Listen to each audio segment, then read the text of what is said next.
Hey Beeves, I'm really sorry this video is so late. My mom got really sick last night and I ended up having to take care of her, and I couldn't upload my video before that because the Michael Jackson chaos has caused a little trouble with the server. So I'm really sorry that it's been this long until I can get it posted, but I hope you enjoy it nevertheless, and I hope you're having a great weekend, and I will for sure be punctual next week. Sorry about the trouble. Here's the vid. Thanks. Dear Michael Jackson, stop interrupting my YouTube videos. Thanks, Kate.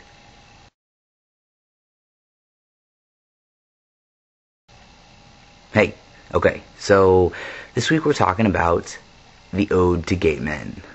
I personally love gay men. They're pretty awesome. You know what I love most about gay men? Not all of them are fashionably inclined. Some of them don't like to dance. They don't all go out to clubs.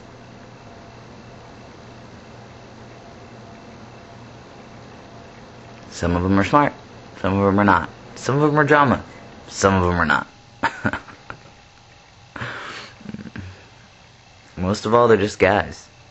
So here's what I decided.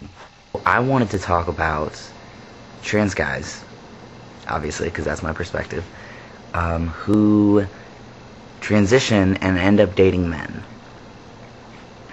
Hence, Ode to the Gay Man. I know a lot of guys who started out as lesbians or majorly, is that a word? Majorly interested in women, and then after transitioning, mostly date men. And I found it really interesting because you have to wonder, is sexuality really that fluid? Because once you transition, you are the person that you've always wanted to be. You know, you see yourself the same way that you've always wanted to, and now everyone else does as well. So once you're who you are, then I feel like you can act how you've always wanted to. But does that mean that your interests change? I just find it really interesting. It's like, I wonder if part of it, for some people, I mean even for me, is an idolization of what we'd like to have, or of what we strive to be. And so maybe that's where the interest comes in, and where the line gets a little blurry. I mean, and then there are other guys that start out as straight women, and they date men, and then they transition, and they still date men. Which is freaking awesome, by the way, because you don't see that many. Why do I feel like there's this rift between gay men and lesbians? I mean, it's much better now, but I feel like in most gay arenas, it's separate, you know what I mean? Like, there are separate areas for these people, and even in the trans community, female to males, trans guys, and trans women, male to females, don't interact. You know, even on YouTube, it's very separate communities, and a lot of people are trying to bridge that gap, but it's interesting to me why we keep ourselves so separate. And, you know, and what's the difference? There are a couple of questions I've always had surrounding gay men and the gay community.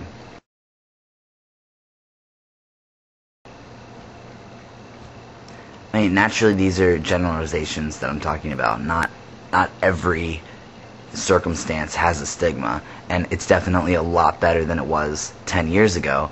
But for the most part, I feel like it's better looked upon that two women have children, or have had children, and bring them together in a relationship, or adopt, or any different way of having children in a family. But as soon as gay men do it, it's like there are different worries that come into play, which I think is really interesting.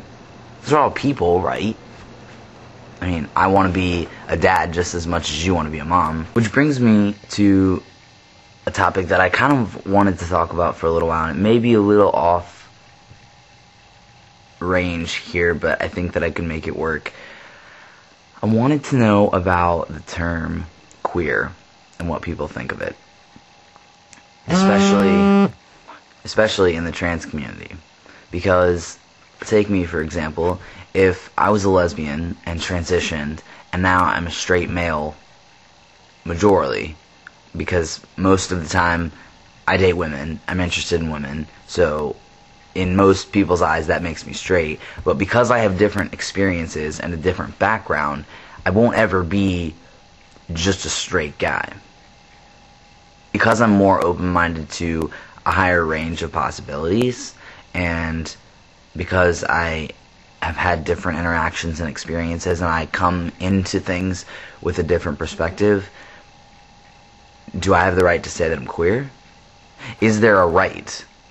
You know, does someone have to fill a certain level of qualifications in order to be considered this, right? Because we say people that are lesbians are women that date women, and people that are gay men are men that date men.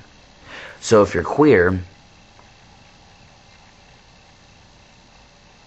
is that just another way of saying that you're open-minded, that you're pansexual, that you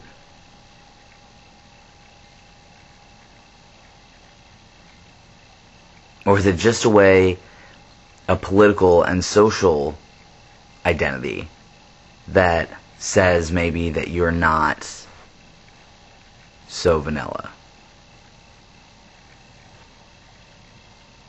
See what I mean? I don't know. So you should tell me how you feel about that, because I really want to know. You know what I also really like, which I'm going to be speaking from the trans community because that's what I have experience in, but I really like that in today's queer community, or in just in today's culture really more and more, there aren't those defined lines between what characteristics make you what. You know what I mean? Like, I do some pretty feminine stuff, I'm not gonna lie. I get really giddy about some things, and I have some interests that are seen as feminine probably, or more feminine than masculine. But 10 years ago, if I would have had those interests or acted them out in public or, you know, whatever, then I would be seen as gay. Even if I had never mentioned having an interest in men, because of those characteristics, I would be considered gay. But today, it's a lot more fluid, and people are exploring a lot more sectors of their personality, and having interest doesn't necessarily make you one way or the other, you know? And if it does, it doesn't mean that you're not 5 other ways as well, you know? And I really, really like that. Speaking of fabulous gay men that I know, you should check out an artist, singer, songwriter named Jay Brannon.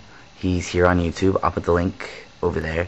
And he did an awesome rendition, awesome, I've been listening to it all weekend, of Michael Jackson's Man in the Mirror, which just happens to be one of the songs that reminds me of transitioning. So you should check that out, because he's really cool, and I mean, apparently, who doesn't love Michael Jackson, right? Alright guys, thanks for watching, and I'm so sorry again for the delay. I hope you guys have a great weekend, and I will definitely see you bright and early next week. Bye.